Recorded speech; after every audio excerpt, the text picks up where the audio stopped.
વંદે માતરમ મુદ્દે પીએમ મોદીનું સંસદમાં સંબોધન કહ્યું વંદે માતરમ સાથે વિશ્વાસઘાત થયો છે. કોંગ્રેસે ઝીણા સામે ઘૂંટણ ટેકવ્યા. નહેરુને મુસ્લિમો ભડકશે તેવો ડર હતો. અમદાવાદમાં દુષ્કર્મના આરોપીએ ભાગવાનો પ્રયાસ કરતા પીઆઈનું ફાયરિંગ. આરોપીને પગમાં ગોળી વાગી. ઝપાઝપીમાં એક હેડ કોન્સ્ટેબલ પણ ઘાયલ.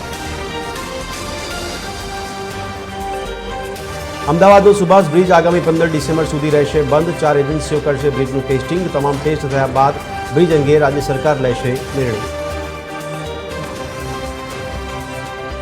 મહારાષ્ટ્રમાં ફરી એકવાર ભાષાનો વિવાદ વકર્યો. પુણેમાં ભાષાને લઈને ગુજરાતી યુવક સાથે બોલાચાલી. આસપાસના લોકોએ ગુજરાતી યુવક પાસે માફી મંગાવી. તો ભારે વેચવાલીના પગલે શેરબજાર તૂટ્યું. સેન્સેક્સમાં 700 અંક તો નિફ્ટીમાં 260 અંકનો કડાકો. મિડ કેપ 1.80% તો સ્મોલ કેપમાં 2%નો કડાકો.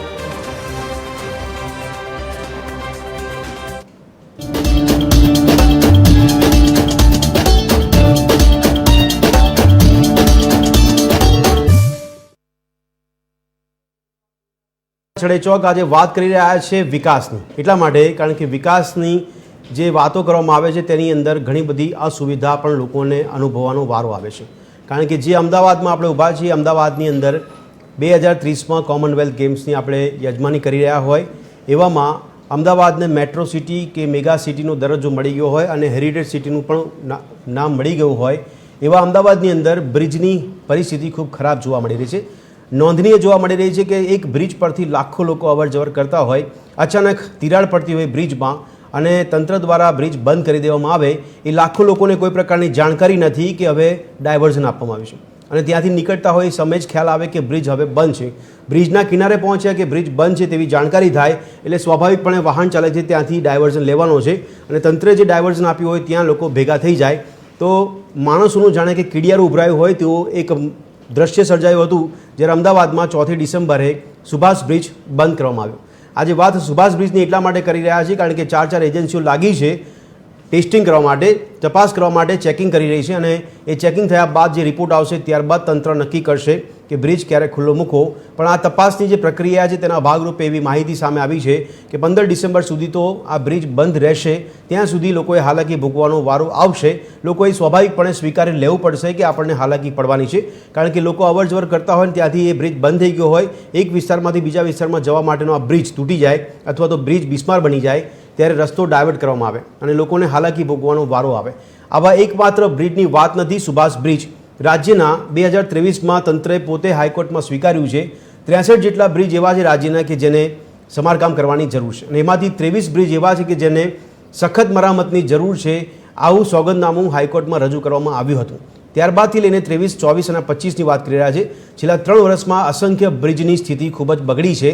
ક્યાંક પિલર, ક્યાંક સ્પાન તો ક્યાંક બ્રિજ પર તિરાડ પડી ગઈ હોય. જે સ્થિતિ સુભાષ બ્રિજની જોવા મળી રહી છે એવા અસંખ્ય બ્રિજ રાજ્યમાં નોંધાયા છે. સવાલ એ થાય છે કે આ બ્રિજ જે બનાવવામાં આવે તેનું આયુષ્ય કેટલું હોય છે? આવી કોઈ ડિટેલ્સ નાગરિકો પાસે નથી હોતી. ત્યાંથી વર્ષ તે લોકો અવરજવર કરતા હોય છે. પરંતુ બ્રિજનું આયુષ્યને લઈને સવાલ થાય તો બ્રિજના બન્યા પછી પણ તેનું તપાસ કરવાની કામગીરી કોની હોય છે? એ તંત્રની હોય છે. તંત્ર સમયાંતરે તેનું ચેકિંગ કરે છે કે કેમ? ચેકિંગ કરે તો સમયાંતરે તો કદાચ ખ્યાલ આવે કે તિરાડ પડવા જેવી સ્થિતિ છે અથવા તો આ બ્રિજ વધુ લાંબો સમય નહીં ચાલે તો નાગરિકોને આપણે એક જાહેર જોગમાં જાણકારી આપી દઈએ કે ભાઈ હવે આ બ્રિજ બંધ થવાનો છે અને આપને ડાયવર્ઝન આપવામાં આવશે, એના રૂટ પણ આપવામાં આવે. આવી એક વ્યવસ્થા હોય છે. એ વ્યવસ્થાનો કોઈ ઉપયોગ ન થયો સુભાષ બ્રિજ જ્યારે બંધ થયો ત્યારે અને એટલા માટે સમગ્ર રાજ્યમાં પણ અત્યારે બ્રિજ ચર્ચામાં છે અને એમાં પણ સૌથી પ્રાથમિકતા અત્યારે સુભાષ બ્રિજની ચર્ચામાં છે. તો આજે ખાસ વાત એટલા માટે કરી રહ્યા છે કે જે રીતે આપણે વિકાસના દાવા કરી રહ્યા છે, વિકાસ મોડેલ પ્રસ્થાપિત કરી રહ્યા છે, વિકાસશીલ રાજ્ય કહેવાય રહ્યું છે ગુજરાત. એ ગુજરાતમાં અધધ બ્રિજ જોવા મળી રહ્યા છે કે જે બિસ્માર હાલતમાં છે અને એટલા માટે આજે ચર્ચા કરવાનું મન થાય છે કે આ વિકાસ તો છે, વિકાસમાં લોકોને અસુવિધા કેમ પડી રહી છે, અગવડતા કેમ પડી રહી છે? કારણ કે બ્રિજમાં તિરાડ પડી ગઈ છે. એટલા માટે આજે વાત કરી રહીશું તિરાડવાળો વિકાસ.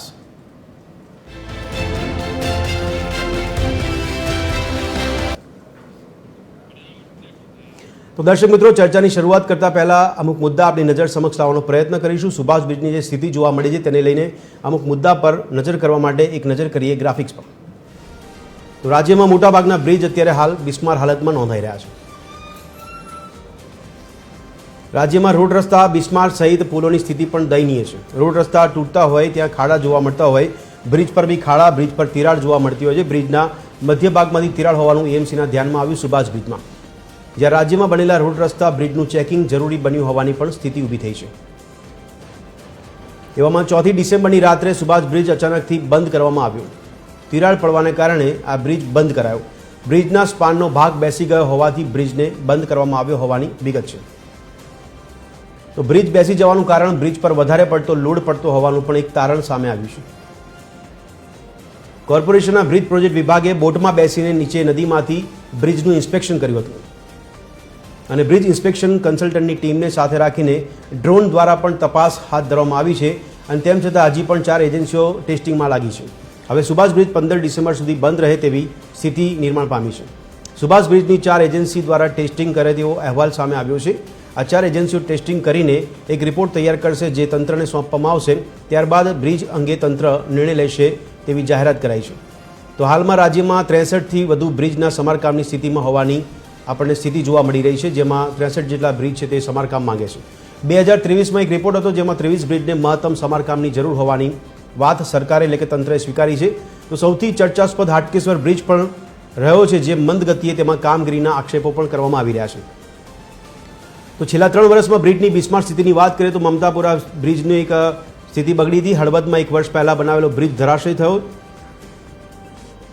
તો સામે મોરબી પુલ દુર્ઘટના પણ સર્જાઈ, જેને લઈને તપાસ કમિટી પણ રચવામાં આવી હતી અને ત્યારબાદ ઘણા બધા બ્રિજને ચેકિંગ કરવામાં આવ્યા. સુરત શહેરમાં મેટ્રોનો પુલ ઉદ્ઘાટન પહેલાં જ નમી ગયો. આ છેલ્લા 3 વર્ષની સ્થિતિમાં અસંખ્ય બ્રિજ છે, જેની હાલત આપણને દયનીય જોવા મળે છે. મહેસાણામાં આંબેડકર બ્રિજનો એક ભાગ બેસી ગયો. તો ચોટીલાના હબિયાસર ગામ પાસેનો એક પુલ અચાનક ધરાશય થાય છે. પાલનપુરમાં નિર્માણાધીન ઓવરબ્રિજ તૂટી ગયો. ખેડા જિલ્લાના બામણ ગામથી પરિયેજ જવાનો જે બ્રિજ છે તે પણ અચાનક ધરાશય થયો. જૂનાગઢનો ધંધુસરનો 45 વર્ષ જૂનો બ્રિજ ધરાશય થયો. રાજકોટના માધાપુર ચોકડી પાસે પણ એક બ્રિજનો પિયરનો ટોપ ધરાશય થવાની ઘટના બની.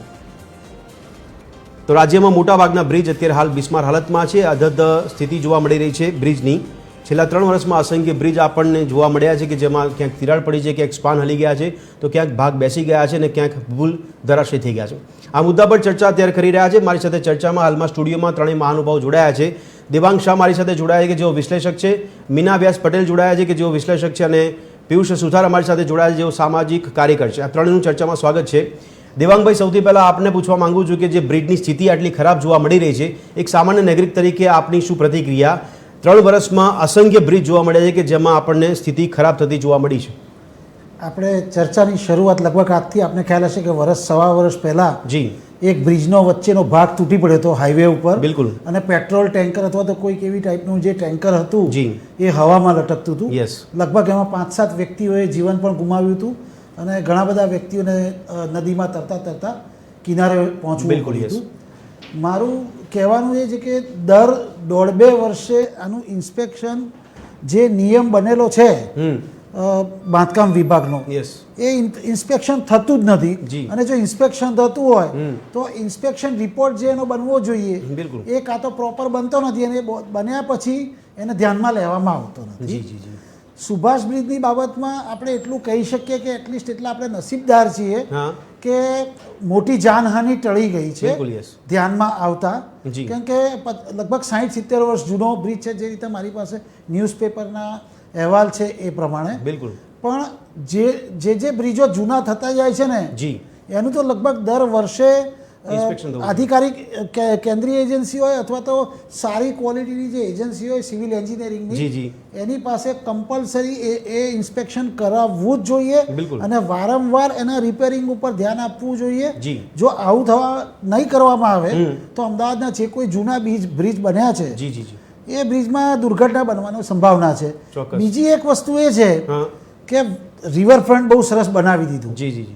એક વૈકલ્પિક બીજો વધારાનો એક બ્રિજ હવે બનાવવો જરૂરી થઈ ગયો છે. કારણ કે અમદાવાદનો ટ્રાફિક એટલી હદે વધતો જાય છે. સુભાષ બ્રિજ અને જે દધીચી ઋષિ બ્રિજ, એ બેની વચ્ચે અગર શક્ય હોય તો કદાચ એક બીજો બ્રિજ વૈકલ્પિક બનાવવો જોઈએ. ભલે ત્યાં ટ્રાફિક એટલે ટ્રાફિક થોડો ડાયવર્ટ થાય. બરાબર. અત્યારે ગાંધી આશ્રમનું કામ જે છે એ ચાલી રહ્યું હોવાના કારણે વચ્ચેનો રસ્તો બંધ છે Yes, yes. અને વૈકલ્પિક રસ્તો આપેલો છે. જી. એટલે ઓલરેડી ટ્રાફિક ઘણો બધો વધી ગયો છે. બિલકુલ બિલકુલ. દધીચી ઋષિ બ્રિજથી તકલીફ એ થાય છે જી. કે કોઈકને સીધા વાડજ ભીમજીપુરા બાજુ જવું હોય તો એ નથી જવાતું. એના માટે એને છેક આગળ જઈ અને ઉસ્માનપુરા સિગ્નલથી ગોળ યુટર્ન લઈ બિલકુલ. અને પછી જવું પડે છે. જી, જી, જી. એટલે ટ્રાફિકની પણ વૈકલ્પિક વ્યવસ્થા કરવી જરૂરી છે.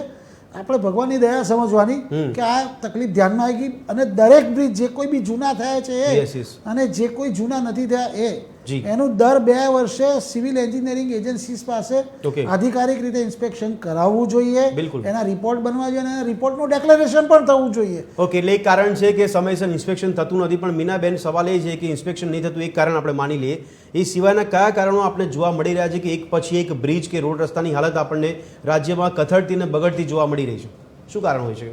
ભદ્રેશભાઈ જુઓ, પહેલી વસ્તુ તો એ છે કે અમુક વર્ષો થાય એટલે એનું રિનોવેશન કે એનું જે કંઈ રિપેરિંગ હોય એ થતું જ રહેવું જોઈએ. આવી નોબત જ કેવી રીતે આવે કે કોઈ બ્રિજ છે એ અચાનક તૂટી જાય, જે આપણે જુનાગઢનું અને હમણાં કંઈક આણંદ પાસે પણ એક બ્રિજ નું થયું હતું જેમાં કેટલા મજૂરોનું મોત નીપજ્યું હતું. આ લેવલે આવે જ કેવી રીતે? આ વસ્તુને આપણે એપ્રિસિએટ કરીએ કે ભાઈ એડવાન્સમાં આ લોકોએ ડિસિઝન લીધું અને લોકોની જાનહાનિ બચી, પણ આ નોબત કેમ આવે? ક્યારેક તો નવા બનેલા બ્રિજ પણ પેલા હોય છે કે ધરાશાયી થઈ જતા હોય છે. એટલે ક્વોલિટીનો પ્રોબ્લેમ એજન્સીઓની જે આખી કામ કરતું હોવું જોઈએ કે દરેક બ્રિજની કથળતી હાલત હોય એ પહેલા એના સ્ટેપ લેવા જોઈએ. અને નવા બનેલા જે બ્રિજો હમણાં જ બન્યા હોય અને એ એકાએક તૂટી જાય, તિરાડો પડે, રસ્તા પર તિરાડ પડે, ખાડાઓ હોય અને આ સતત આવું ડાયવર્ઝનના બી ઘણા બધા પ્રશ્નો છે. એ આપણે સેકન્ડ રાઉન્ડમાં હું એ બાબતમાં ચર્ચા કરવા માંગીશ. પણ આ હકીકત છે કે આટલા જૂના બ્રિજ હોય ત્યાં કોઈની દ્રષ્ટિ જતી કેમ નથી? ઓબ્ઝર્વેશન થતું કેમ નથી? ઓબ્ઝર્વેશન થવું જોઈએ. એકવાર ઘટના ઘટે તો પછી એ બીજી વખત રિપીટ થાય એ તો શરમજનક કહેવાય. બ્રિજ ઓપન મીનાબેન કરવામાં આવે ત્યારે રાજકીય નેતાઓ ગૌરવ લેતા હોય છે કે અમે હવે વિકાસની પરિભાષામાં એક નવું માપદંડ ગોઠવ્યું છે, લોકાર્પણ કરવા માટે બ્રિજ પર નેતાઓ પણ પહોંચી જાય છે, પણ આપે સવાલ ક્વોલિટી પર ઉઠાવ્યો તો ક્વોલિટી શું ખરેખર જોવા નથી મળતી એટલા માટે સ્થિતિ આવી છે? એમાં આપણે સ્પષ્ટપણે બધા સહમત થશે કે એમાં આપણે જોઈ સીધે ને સીધી એક વસ્તુ કહી શકાય, કરપ્શન. કે એમાં કઈ મટીરિયલ યુઝ થયું છે. નવા બ્રિજની વાત કરું છું કે જે નવા બ્રિજો તૂટી જાય છે, રસ્તો રોડ બન્યો હોય અને તરત જ એક જ વરસાદમાં એ ખાડા પડી જતા હોય તો એ તો ચોખ્ખી વસ્તુ છે કે ક્વોલિટીનો પ્રશ્ન થયો. કે કારણ કે ક્વોલિટી બિલકુલ ખરાબ હોય. અમુક વર્ષો સુધી બ્રિજ જે જૂના બ્રિજો છે એની ક્વોલિટી કઈ હશે કે આટલા વર્ષો ટકી ગયા અને અત્યારે જે છે એ એક વર્ષમાં, 1.5 વર્ષમાં, 2 વર્ષમાં એવું હોઈ શકે કે માલ સામાન એ સમયે કદાચ વધારે સારો મળતો હશે ને અત્યારે માલ સામાન તકલાદી થઈ હોય છે. ક્વોલિટી એ જ પ્રકારની સામાન તમે કયો કેટલો વાપરો છો એના ઉપર આધારિત હોય છે. અને એ નથી વપરાયો એ સ્પષ્ટપણે છે કે તમે એક 1.5 વર્ષમાં હજુ બન્યો હોય, હજુ ઉદ્ઘાટન થયું હોય અને તૂટી જાય તો એ ખરેખર કરપ્શન જ કહી શકાય. આ ક્વોલિટી સામે સવાલ કોની સામે ઉભા કરવા પડે મીનાબેન? બિલકુલ. જે પહેલા તો જે કોર્પોરેટર હોય, જે સીધી એજન્સી હોય, કઈ રીતનું એ લોકોએ ભર્યું છે ફોર્મ અને જે કઈ રીતે એને બનાવ્યું છે એનું ઇન્વેસ્ટિગેશન થવું જોઈએ. એકચ્યુઅલી ઇન્વેસ્ટિગેશન થવું જોઈએ. એક ઘટના ઘટે એટલે તરત એનું ઇન્વેસ્ટિગેશન થવું જોઈએ અને જે રોડ રસ્તાને જે તે એજન્સીને આપી હોય એને સેકન્ડ ટાઈમ ન આપવું. પણ મોરબી દુર્ઘટના બની એ બાદ તપાસ કમિટી બની, તપાસ કમિટી બાદ પછી તંત્ર એક્શનમાં આવ્યું અને રાજ્યમાં મોટા ભાગના બ્રિજ તપાસ કરવાની કામગીરી શરૂ થઈ. તો શું અમદાવાદનો સુભાષ બ્રિજ રહી ગયો છે એ વખત એવું લાગે છે આપને? નહીં, એ વાત થઈ છે ને, એ જાહેરાત થઈ કે તપાસ કમિટી બની છે, બનશે, બની ગઈ, તપાસ કરી, પણ એનું પરિણામ કશું નહીં આવ્યું ને. પરિણામ નહીં તો બીજી ઘટના ઘટત જ નહીં. ઓકે. તપાસ એ રીતે થવી જોઈએ, ઓબ્ઝર્વેશન એ રીતે થવું જોઈએ કે રાજ્યમાં જેટલા બી કથળેલી હાલતમાં બ્રિજ હોય, રોડ રસ્તા હોય એના ઉપર તમામ બાબતમાં તપાસ થવી જોઈએ. તો જ એ તપાસ કમિટી નિમાઈ કહેવાય. બાકી ઓન પેપર કે ઓન ચર્ચામાં તો તમે ગમે તે રીતે તપાસ એટલે સમયસર ઇન્સ્પેક્શન ના થવું પહેલું કારણ, બીજું કારણ ભ્રષ્ટાચાર, ત્રીજું કારણ જો પિયુષભાઈ આપના ધ્યાનમાં આવતું હોય તો પછી રોડ. હા બોલો દેવાંગભાઈ. કે હમણાં કદાચ આપણને ખ્યાલ હોય 6-8 મહિના પહેલા બુલેટ ટ્રેન જે છે એનો સ્પાન તૂટી ગયો. હા યસ બિલકુલ. હવે તમે એ વિચારો કે બુલેટ ટ્રેન હજી શરૂ નથી થઈ એનો સ્પાન તૂટી ગયો છે. અન્યથા બંદૂકની ગોળીની સ્પીડથી દોડતી બુલેટ ટ્રેન હોય એ ચાલુ ટ્રેને જો સ્પાન તૂટી ગયો હોત તો કેટલી મોટી જાનહાનિ થઈ હોત. એટલે હજી તો એ બની જ નથી. શરૂ વિચારો પણ ભયાવહ લાગે છે. પિયુષભાઈ, આપનો વારો જ એટલા માટે મેં હમણાં કીધું એ પ્રમાણે કે એક કારણ તો મળ્યું, સમયસર એ લોકો ઇન્સ્પેક્શન નથી કરતા, ભ્રષ્ટાચાર, ગુણવત્તા પર સવાલ થયા. ત્રીજું કોઈ કારણ આપણા ધ્યાનમાં આવે છે કે બ્રિજ એક પછી એક તૂટતા કેમ જાય છે અથવા તો બિસ્માર કેમ થતા જાય છે? આ મુદ્દો બહુ મહત્વનો છે. જી, આપણે જોઈએ છે કે નાના વાહનો રોડ પર જતા હોય છે, બરાબર, તો નાના વાહનોથી ક્યારે રોડ તૂટતા નથી. અચ્છા. સૌથી પહેલા કે ખૂબ જ મોટી માત્રામાં એજ્યુકેટેડ ભણેલા ક્લાસ 1 ઓફિસર, મોટા મોટા સારામાં સારા નેતાઓ કે જે લોકોને ભ્રષ્ટાચારમાં વધુ રસ છે, જેના કારણે નિયમ જાહેરનામા બહાર પાડે છે, બરાબર, કે ભાઈ ભારે વાહનોની અવર જવર બંધ છે. યસ યસ, પ્રતિબંધ છે. જી, તમે અમદાવાદમાં કયા વિસ્તારમાં જોયા કે પ્રતિબંધ છે એવું? કયા બ્રિજ પરથી તમે કયા બ્રિજ ઉપરથી ભારે વાહનો નથી જતા? બરાબર છે. અચ્છા, આરટીઓ અને ટ્રાફિક પોલીસ જી ભ્રષ્ટાચારનું ગુલામ બની ગયું છે. એનું કારણ કે જે વાહનમાં 20 ટન માલ ભરવાની કેપેસિટી છે, એ વાહનમાં 35 ટન ભરીને લઈ જવામાં આવે છે, અને એને જે રીતે રેગ્યુલર બિસ્કિટ નાખીએ આપણે એ રીતે ભ્રષ્ટાચારના બિસ્કિટ આપીને એ વાહન વાળો આરામથી નીકળી જતો હોય છે. અચ્છા, એનું પણ ઇન્સ્પેક્શન નહીં થતું હોય? કશું જ ઇન્સ્પેક્શન નહીં. રૂપિયાનું મહત્વ છે અહીંયા, પૈસાનું મહત્વ છે, બાકી જનતાનું જે થવું હોય થાય. આ હકીકત છે. આજે સુભાષ બ્રિજ બંધ થયો છે અને જે સમસ્યા ડાયવર્ટ થઈ છે, ટ્રાફિક ફેરવવો પડે છે. તમે વિચાર કરો કે ચાંદખેડા બાજુથી જે કોઈ પણ ઇમરજન્સી એમ્બ્યુલન્સ છે, જેને સિવિલ જવું છે, તો એને શું પરિસ્થિતિ થશે? બરાબર, પેશન્ટ જીવતું પહોંચશે કે નહીં, એ બહુ મોટો સવાલ છે. દેવાંગભાઈ કીધું એ પ્રમાણે કે મોટી જાનહાનિ તો ટળી ગઈ ને, એટલી એ તો આપણે બચી ગયા. હા, વૈકલ્પિક વ્યવસ્થા નથી કરી. સરની એવા જોડે કન્ફર્મ છું, સરની એવા જોડે સંમત છું જી કે જ્યારે 108 કે એવું જતું હોય, બરાબર, ત્યારે વૈકલ્પિક વ્યવસ્થા ના હોવાના કારણે, કેમ કે ટ્રાફિક જામ હોય ત્યારે એમ્બ્યુલન્સ ગમે એટલી સાયરન વગર પણ એ લોકો આગા ખસવા માટે બી જગ્યા જોઈએ ને. આજે અમારા જેવા સામાજિક કાર્યકરને જો ખબર પડે છે કે તમારે જ્યારે સ્વચ્છતા અભિયાન હતું તે સમયે ફોટા પાડવા માટે અને દુનિયાને બતાવવા માટે કે અમે સ્વચ્છ ભારત કરી રહ્યા છે, અમે જાતે ઝાડુ મારી રહ્યા છે, એ ફોટોગ્રાફી ને વિડીયોગ્રાફી દુનિયાને બતાવવા માટે જ્યારે તમે નદીનું પાણી રોકી નાખી નદી સાફ કરી શકો છો, બરાબર, તો આ સમયે તાત્કાલિક ધોરણે નદીનું પાણી રોકીને સુભાષબ્રિજની બાજુમાં માલ વધારાનો માલ નાખીને નાના વાહનોની અવર જવર માટે પણ તમે સુવિધા કરી શકો એટલી બુદ્ધિ તમારામાં નથી. અમને સમજણ પડે છે, તંત્રને કેમ નથી પડતી? તો તંત્રમાં બેઠા છે કેવી રીતે આ લોકો, પિયુષભાઈ? તંત્રમાં બેઠા છે, મેં ના કીધું ચોરી કરીને પાસ થવાનું ને ભ્રષ્ટાચાર કરીને સત્તા મેળવવાની. નહીં, લોકો જ નક્કી કરતા હોય ને કે અમારે આ વ્યક્તિઓને ત્યાં તંત્રમાં બેસાડવા છે. પબ્લિક નક્કી કરશે, પ્રજા નક્કી નહીં કરે. કઈ રીતે પ્રજા નક્કી કરે? તમે હમણાં જુઓ છો કે જે ગામમાં 50,000 વોટ છે એ ગામના 1 લાખ વોટ પડે છે. જી, કઈ રીતે નક્કી કરે પબ્લિક? તો પછી આ બધી સ્થિતિ માટે જવાબદાર કોને ઠેરવવાના? આપણે જવાબદાર બંને, પબ્લિક બી જવાબદાર છે. શા માટે નીકળે છે આટલું બધું ભારે વાહનો લઈને જે નીકળે છે લોકો? એને નહીં ખબર પડતી કે મારા કારણે તકલીફ થાય છે. તમે હાઈવે પર જુઓ, રોડના ડામર જે રીતે આપણા લોટ બાંધેલું ગુલ્લું હોય ને, અને જે ખાડા ખાઈ દબાઈ જાય ને, એવી રીતે રોડ દબાઈ જાય છે ભારે વાહનોથી. 40 ટનના વાહનો રોડ ઉપર ફરે છે, જેની કેપેસિટી રોડ પર ચાલવાની છે જ નહીં. બરાબર છે. અને અત્યારે હાલની પરિસ્થિતિમાં કોઈ એવી વસ્તુ નથી બની કે જે કાયમ લાઈફ ટાઈમ ચાલી શકે. ઓકે, દેવાંગભાઈ, આપે કીધું કે સમયાંતરે ઇન્સ્પેક્શન થતું નથી, પણ એક સામાન્ય વાત પૂછવી છે આપને કે કોઈ પણ રોડ રસ્તા બને કે બ્રિજ બને, આપણે એનું આયુષ્ય કેટલું માની શકીએ? અને દર વખતે ચેકિંગ કરવાની વાત આવે, આપે તો કદાચ 1.5-2 વર્ષ કર્યું, પછી છેલ્લે આપે કીધું કે 1 વર્ષે પણ થવું જોઈએ, તો આપણે એક આયુષ્ય કેટલું અંદાજિત માની શકીએ કે તેમાં દર વર્ષે ચેકિંગ કરવાની જરૂર પડી છે? સર, આમાં શું છે કે લોકોની જે જિંદગી છે ને જી, એનાથી મહત્વ કોઈ જ વસ્તુનું ના હોવું જોઈએ. બરાબર છે. હું કહું છું કે 1.5-2 વર્ષની જગ્યાએ 1 વર્ષે બી તમે ઇન્સ્પેક્શન કરશો. ઘણીવાર કેવું હોય છે સર કે નાની એકદમ ઝીણી તિરાડો જે હોય છે ને જી, એનું સોલ્યુશન લાવવાથી બીજા 5 વર્ષ શાંતિ થઈ જાય છે. બરાબર છે. તમે સાવ પરિસ્થિતિ ના મક્કર ગઈ અને આટલું બધું થયું જી, એ પછી તમે જ્યારે એ વસ્તુ કરવા જાઓ છો જી, એના કરતાં તમે રેગ્યુલરલી ઇન્સ્પેક્શન કરતા હોય તો તમારા ધ્યાનમાં એ વસ્તુ આવી જવાની છે. બરાબર છે. અને બીજી વસ્તુ એ છે કે ઇન્સ્પેક્શન કરવાવાળી એજન્સી હોય ને એનો રિપોર્ટ બી પ્રામાણિક હોવો જરૂરી છે, અને એના ઉપર બી ઇમ્પ્લિમેન્ટેશન અથવા તો ઓબેયન્સ થવું જરૂરી છે. બરાબર છે.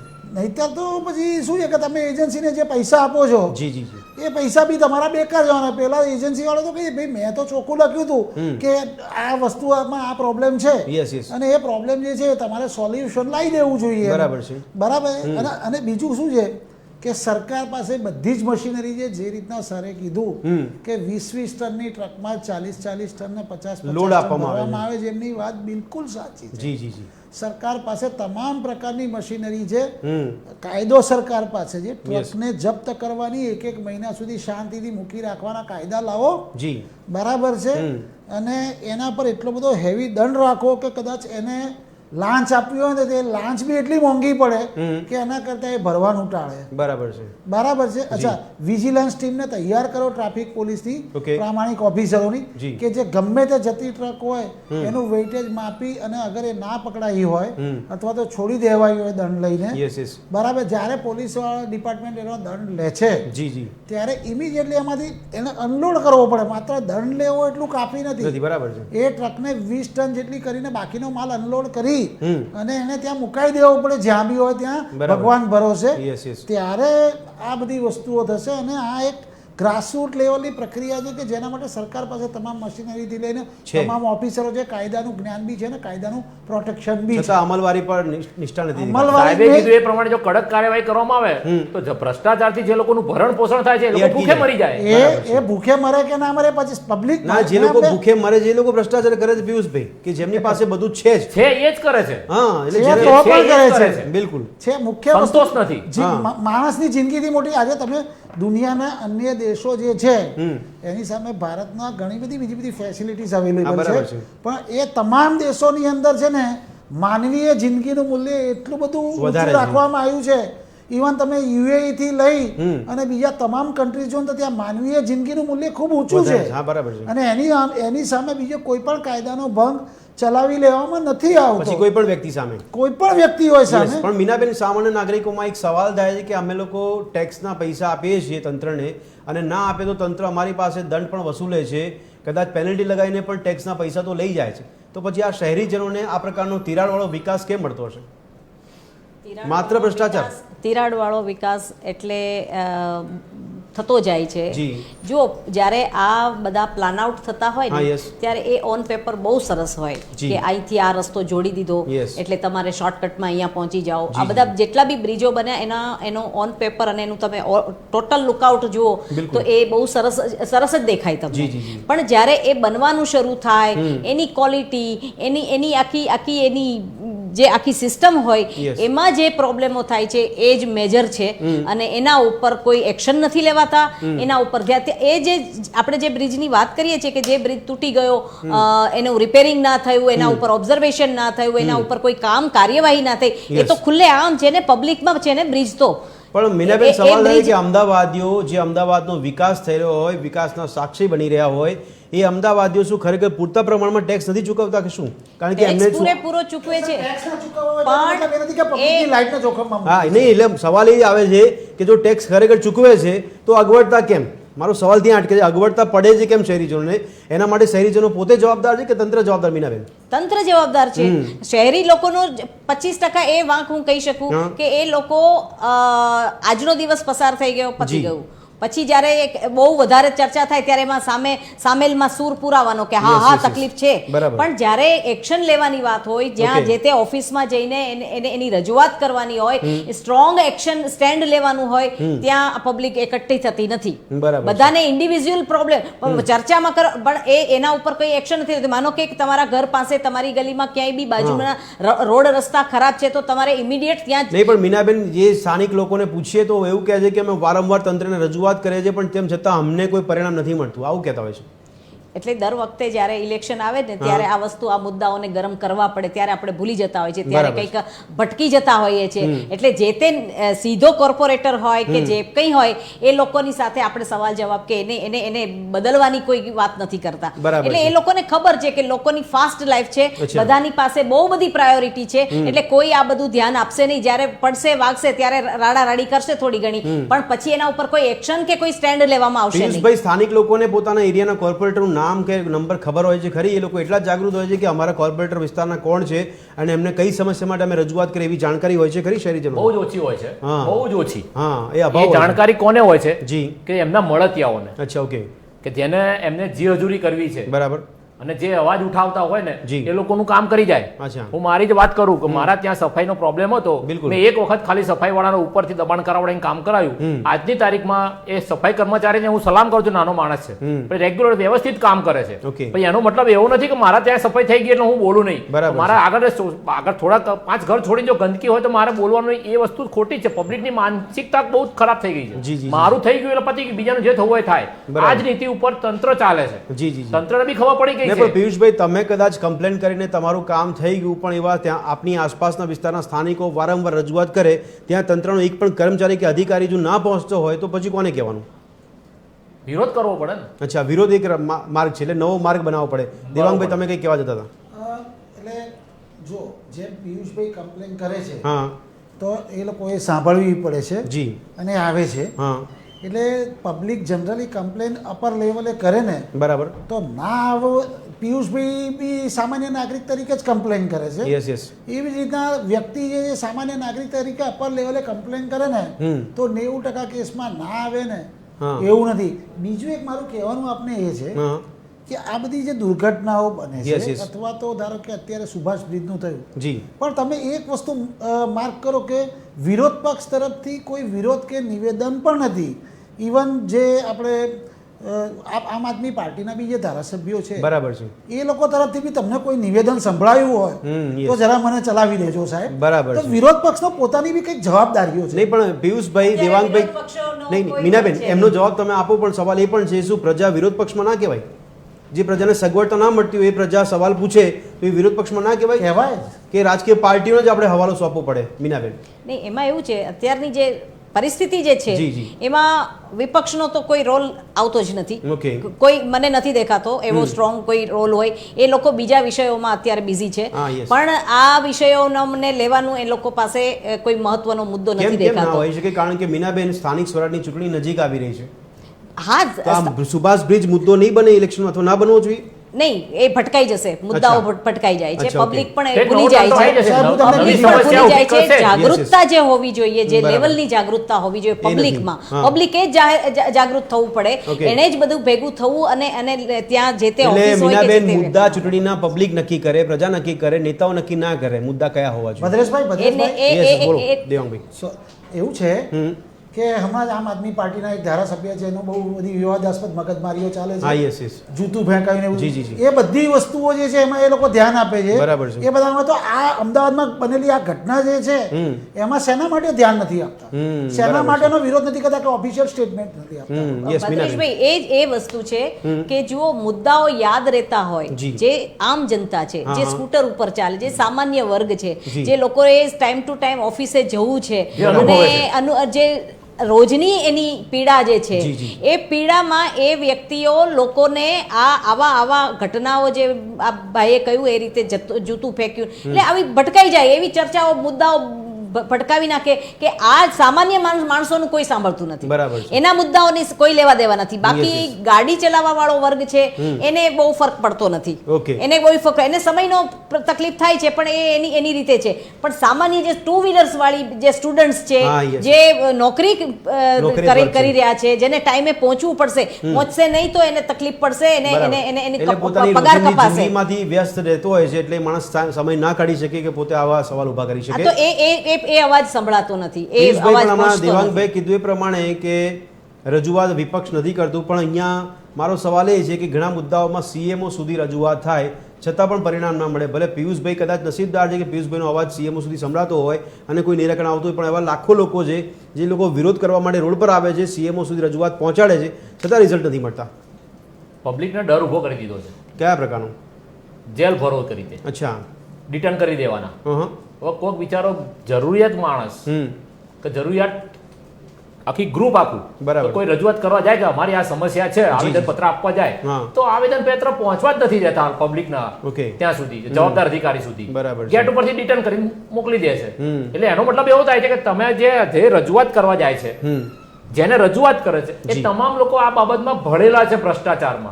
સમસ્યાઓ ઊભી કરવામાં લોકો ભળેલા છે. ઉપલા લેવલ પર તમે રજૂઆત કરો તો કદાચ સાંભળે પણ ઉપરના લેવલે શું કરવા રજૂઆત કરવી પડે? નીચેવાળાને શું કરવા રાખ્યા છે? ભ્રષ્ટાચાર કરી ભીખ માંગવા રાખ્યા છે?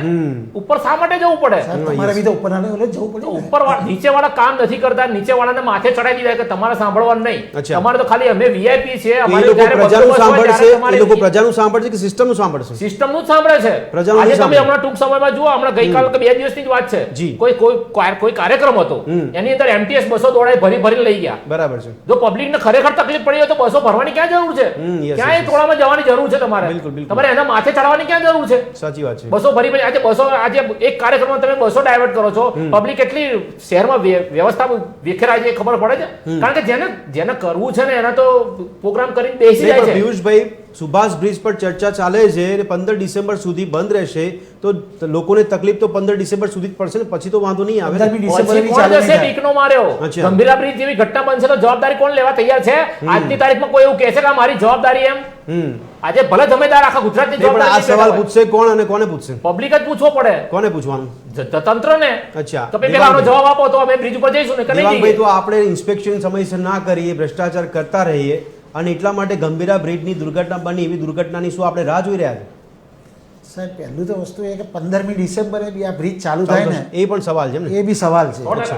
ત્યાં સુધી બંધ રહેશે એવું ડિક્લેર કરી, ચાલુ થશે એવું નથી કીધું. હા, બરાબર છે. 16મી ડિસેમ્બર થી ચાલુ થશે એવું નથી કીધું. બંધ રહેશે, 15મી સુધી બંધ રહેશે, પછી 13મી 14મી, પછી કહે છે કે હવે 25મી સુધી બંધ રહેશે. એટલે પહેલી તો વસ્તુ આ છે. અને મેં આગળ બી અનેક ડિબેટ્સમાં આપણી સાથે કહ્યું છે કે સરકારે જવાબદારી નક્કી કરવી પડે. બરાબર છે. કે ભાઈ જે કોઈ બી ઘટનાઓ બને છે ને એની અંદર કોઈ પણ એક પર્ટિક્યુલર એક વ્યક્તિ નહીં, પણ એ જવાબદારી કેમ નક્કી કરે એમ કહો દેવાંગભાઈ? કેમ કે અરે સર, જવાબદારી નક્કી ના થાય પણ પૂછવા વાળું કોઈ ના હોય.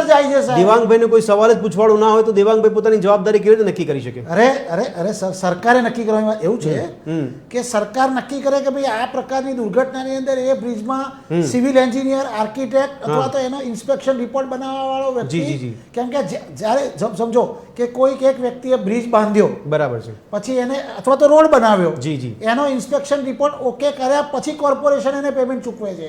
અગર એને ઇન્સ્પેક્શન રિપોર્ટ ઓકે કર્યો છે તો જે રીતના મેડમજીને સર કહે છે એ રીતના 1 વર્ષમાં ઘણા બધા આપણી આસપાસ શહેરોમાં જે રોડ બનતા હોય, રસ્તા બનતા હોય, ત્યાં નવા નિયમો લાગુ કરવામાં આવે છે કે રોડ બનાવનાર જે એન્જિનિયર છે, કોન્ટ્રાક્ટર કોણ છે, કોને કોન્ટ્રાક્ટ આપ્યો છે, કયા પ્રકારનો માલ સામાન યુઝ કરશે, એનું એક બોર્ડ લગાવવાની પણ નવા નિયમો બનાવ્યા છે. એટલે તંત્રએ પ્રજા પર છોડી દીધું છે કે પ્રજા ત્યાં વાંચે, પ્રજાને ખબર પડશે કે શું થઈ રહ્યું. ઇન્સ્પેક્શન રિપોર્ટ જેને બનાવ્યો છે ને એના ઉપર એ ઇન્સ્પેક્શન રિપોર્ટ ક્લિયર આપે છે ત્યારે જ પેમેન્ટ થાય છે. બરાબર છે. તો ભાઈ ત્યાં ઇન્સ્પેક્શન રિપોર્ટ એવો ખબર નથી ઇન્સ્પેક્શન શું કર્યું અને તેનો રિપોર્ટ કઈ રીતે બનાવી દીધો. બરાબર છે. કેમ કે જો 1 વર્ષમાં રોડમાં ખાડા પડવાનું એવું થયું હોય તો એને ઇન્સ્પેક્શન રિપોર્ટ એવો કઈ રીતના બનાવ્યો? બરાબર છે. તો પછી એવું થાય કે કોન્ટ્રાક્ટર એને કહી દે કે ભાઈ આટલાથી આટલા વચ્ચેનો રોડ સારો છે, ત્યાંથી તું સેમ્પલ લઈને રિપોર્ટ બનાવી દે. બિલકુલ. પણ એ જવાબદારી નક્કી કરશો તમે ઇન્સ્પેક્શન રિપોર્ટ બનાવનાર કેવી રીતે 2 વ્યક્તિઓની જવાબદારી નક્કી કરશો તો કમસે કમ એ 2 વ્યક્તિ પર જ વાત આવીને ઉભી રહેશે. પછી એ 2 વ્યક્તિ જોડે જ કાયદેસરની કાર્યવાહી થશે તો કમસે કમ એટલું તો થશે કે એ લોકો પર કોઈ તો પગલાં લેવા. મીનાબેન, આ તો નૈતિકતાની વાત આવે છે. જો આટલી નૈતિકતા ખરેખર આપણને જોવા મળતી હોત તો પછી બ્રિજમાં તિરાડોની સ્થિતિ ના હોત અને રોડ રસ્તામાં ખાડા ના પડતા હોત.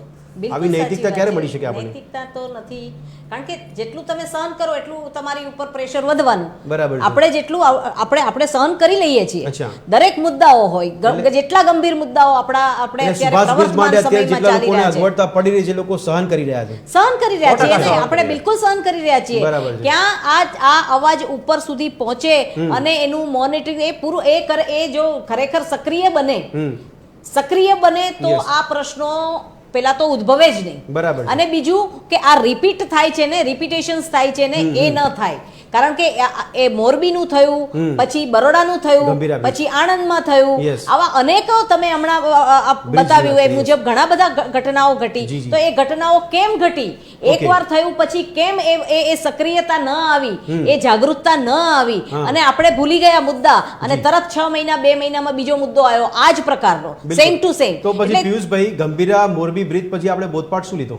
આપણે બોધપાઠ એક જ લેવાનો કયો? કે ભવિષ્યમાં હા ઓલિમ્પિક થઈ રહ્યું છે હા, એ yes. સ્ટેડિયમની શું ગેરંટી અચ્છા આજે જ વિચારવાની જરૂર છે કે ભવિષ્યમાં ઓલિમ્પિક રમાવાની છે તો એ સમયે આ જે નવું સ્ટેડિયમ બનાવવામાં આવ્યું છે એના માટે તો એની ભરોસો શું, એની ગેરંટી કેટલી? પણ એમાં તો 5-10 વર્ષ સુધી થોડી રમતો રમાવાની છે. ભલે એક વખત રમાય કે બ્રિજ નું કામ કે બ્રિજ એક દિવસમાં તૂટી નથી જતો, બરાબર છે. એના પર હજારો વખત કામગીરી થાય છે, હજારો વખત લોડ ઉપર પ્રસાર કરવામાં આવે છે ત્યારે કંઈક બને છે. બિલકુલ યસ. એ સિવાય એમને તો થતું જ નથી. જી જી જી. અને જ્યારે બી બને છે ને ત્યારે તપાસ સોંપવામાં આવે છે, ટીમો 4 ટીમો તપાસ કરે. Yes yes. તો પહેલા તમે 3 મહિના પહેલા શું કર્યું હતું? જી જી જી જી. કરી હતી તપાસ, હા, બિલકુલ. એનો શું રિપોર્ટ આવ્યો? જી. અને 3 મહિના પછી આ પરિસ્થિતિ ઊભી થઈ, ફરી બીજી 4 ટીમો મૂકી. આમાં કેવું છે કે જ્યારે જે બી બનાવ બનશે ને તો અમારી Okay, પિયુષભાઈ, ભંડોળની ફરી- ફાળવણી થશે ને અમારા ખિસ્સા ફરી પર એકવાર એક સરખો સવાલ થાય છે કે આમાં કોણ ફરિયાદ કરશે અને કાર્યવાહી કોની સામે થશે?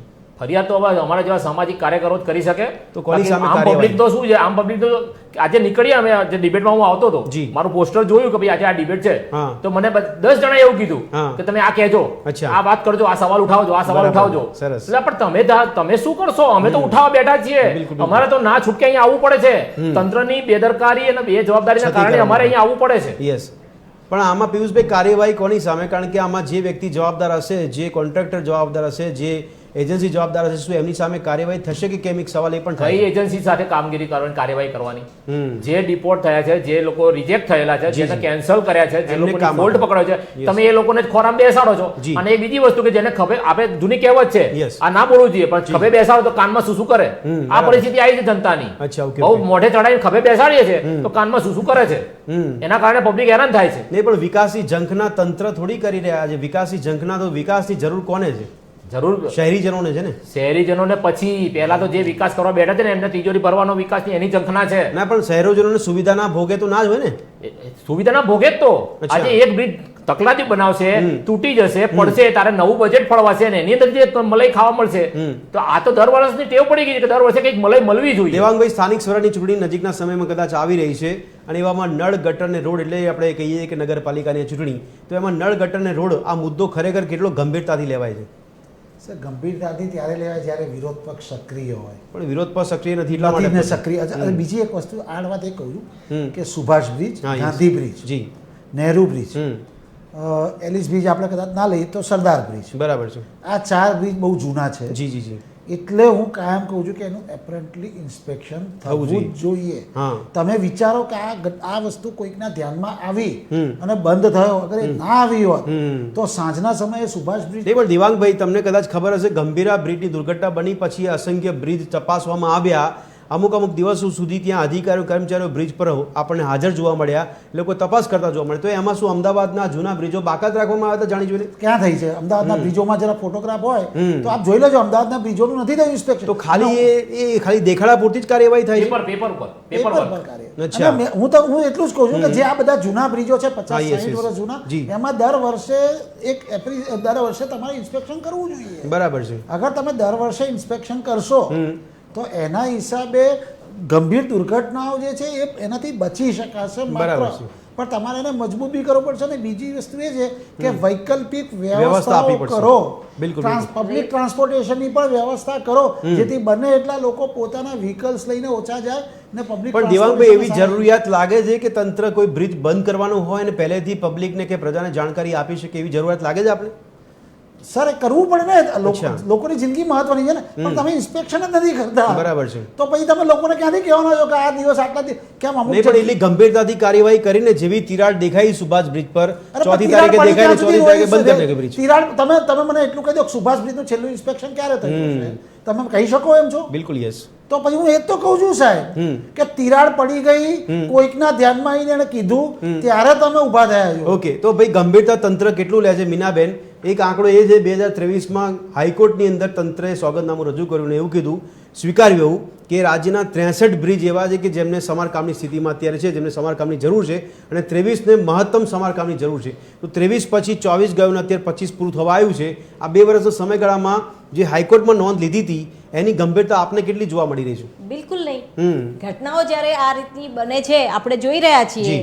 બરાબર છે. આ તો આપણે આજે આ બીજા અનેક આવા આ ટાઈપના બ્રિજ હશે. તિરાડ દેખાણી નથી એટલે એ મજબૂત છે એવું માનવું જરૂરી નથી. આપણે અહીંયા ઇસ્કોન પાસે પણ હમણાં એક ઘટના ઘટી હતી, બ્રિજ બન્યો હતો અને તૂટ્યો હતો, બરાબર છે. એટલે આ બધી વસ્તુઓ જે છે એ બધું જ્યારે ઘટના ઘટે ત્યારે બહુ સરસ રીતે સમાધાન બતાવવામાં આવે કે તપાસ થશે, ઇન્સ્પેક્શન થશે અને બધું આ રીતે થશે, પણ એ બધું ઇમ્પ્લિમેન્ટેશન નથી થતું. એ જ તો ભ્રષ્ટાચાર છે કે એક જ વ્યક્તિને વારંવાર ટેન્ડર આપવું અને એકને એક એજન્સીને તમે કામે લગાડો, એની પર સવાલ ન કરો, એને કોઈ હાજી. તમે ત્રણેય ભ્રષ્ટાચારની વાત કરો છો. સવાલ તો એ થાય છે કે ભ્રષ્ટાચાર મુક્ત શાસનના દાવા કરવામાં આવ્યા હતા જ્યારે ચૂંટણી લડવામાં આવી હતી ત્યારે. પિયુષભાઈ શું કહેશો, એ દાવા કેટલા સાચા સાબિત થઈ રહ્યા છે? જો ભ્રષ્ટાચાર તમે ત્રણેય સ્વીકારતા હોય કે આ બધી બાબતોમાં ભ્રષ્ટાચાર જવાબદાર છે, તો એ ભ્રષ્ટાચાર કરનાર કોણ, ક્યાંથી આવ્યા છે અને એ દાવાનું શું થયું જે ભ્રષ્ટાચાર મુક્ત શાસનના દાવાની વાત કરી હતી? ભ્રષ્ટાચાર કરવા માટે જ સત્તા મેળવવામાં આવે છે.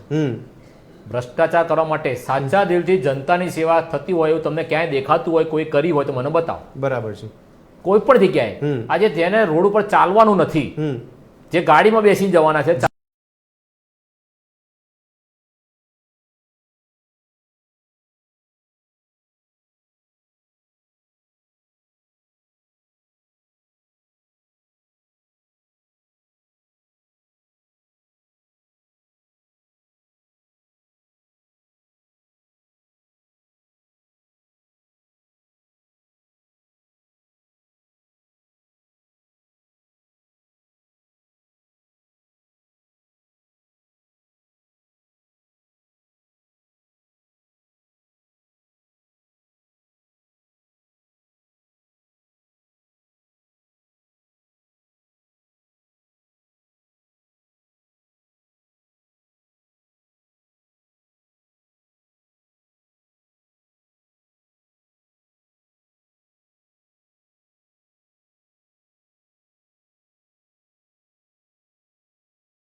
ને ફરીથી આપણા ઘરની ઓળખ બનાવીએ.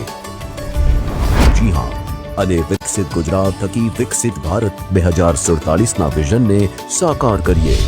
હર ઘર સ્વદેશી, ઘર ઘર સ્વદેશી. हमारे राष्ट्रगीत वंदे मातरम के 150 साल होने जा रहे हैं.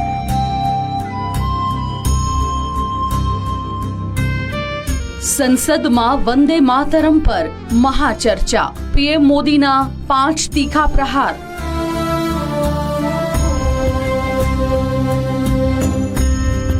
કોણે કર્યા વંદે માતરમના ટુકડા? ફક્ત 2 લાઈન જ કેમ ગાવામાં આવે છે?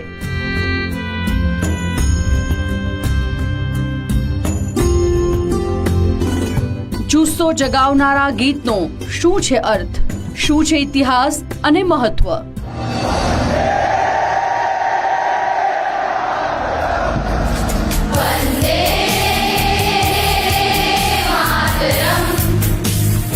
જુઓ આજે રાત્રે 9:30 કલાકે ટીવી 13 વિશેષમાં વંદે માતરમ, વડાપ્રધાન અને વિપક્ષ. કેટલીક જાણી તો કેટલીક અજાણી વાતો, ક્યારેક મુશ્કેલ બનેલી કાળી રાત અને ક્યારેક સૂરજથી ઝળહળતા પ્રભાતની વાતો. પડકારો અને સંઘર્ષોને અતિક્રમીને એક આગવી ઓળખ સ્થાપિત કરવાની વાતો, એક વ્યક્તિની વ્યક્તિ વિશેષ બનવાની વાતો. શૂન્યમાંથી સર્જન. રવિવારે રાત્રે 8 થી 9 માત્ર ટીવી 13 ગુજરાતી પર. ટેરોથી જાણો તમારું ભવિષ્ય. ટેરોથી જાણો તમારા નસીબના સિતારા. ટેરો કાર્ડ દૂર કરશે તમારી દરેક સમસ્યા. ટેરો કાર્ડમાં છુપાયેલા છે દરેક રહસ્ય. જાણીતા ટેરો રીડર કેતકી કકૈયા જણાવશે તમારું ભવિષ્ય. જુઓ ટેરો ટેસ્ટ દર શુક્રવારે બપોરે 4:30 કલાકે.